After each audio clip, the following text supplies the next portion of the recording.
ფერიცოლების დღესასწაულზე კურორტმა ბახმარომ ტრადიციულ დოღს უმასპინძლა. დოღის გარდა კურორტზე სხვადასხვა სახის ფესტივალი და შეჯიბრებები გაიმართა. ტრადიციული დოღი ასევე ტრადიციულად ხალხმრავალი გამოდგა. შეჯიბრს დამსვენებლებთან და სტუმრებთან ერთად ხელისუფლების წარმომადგენლებიც ესწრებოდნენ. დოღი ორ ეტაპად 4 სხვადასხვა დისტანციაზე გაიმართა. დაძაბული და საინტერესო რბოლის შემდეგ გამარჯვებულები სამტრედიანი მხედრები გახდნენ.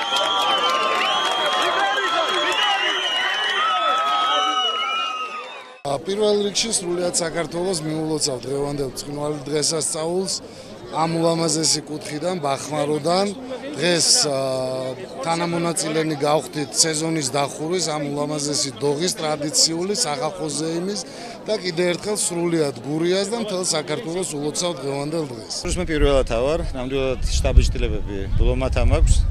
ჯერ თავად ამ ბუნების დამგარემოში, სადაც ბახმარო არის განთავსებული და რა თქმა უნდა დოღის ჩატარების შედეგად. მე მინდა მიულოცო ყველა გამარჯვებულებს, როგორაც უცხოოდ კატეგორიაში იყო გამარჯვებულები და უსურვო მათ მომავალში წარმატებები. სანახაობით კმაყოფილები ჩადნენ სტუმრებით, თუმცა მათ რიგი შენიშვნები მაინც აღმოაჩნდათ. ტრადიცია ძალიან კარგია. მე პირველად ვარ ყოველ შემთხვევაში. და ძალიან მომეწონა, მაგრამ ორგანიზება უკეთესი იყო, სკამები ყოფილიყო, კარგია. დავრივარ და კიდე ვერ გვებულობთ, რომელი კარგია, რომელი ცუდია, ხმაც არ გვესმის, მაგრამ მაინც ხალისია.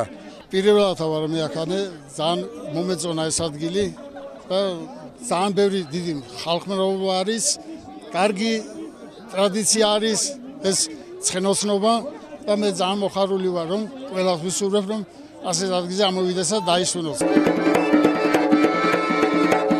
აქვე ჩატარდა შეჯიბრი ქართულ ჭიდაობაში. ლანჩხუთელ და ოზურგეთელ ფალავნებს შორის ბრძოლა ლანჩხუთელმა სპორტსმენმა მოიგო.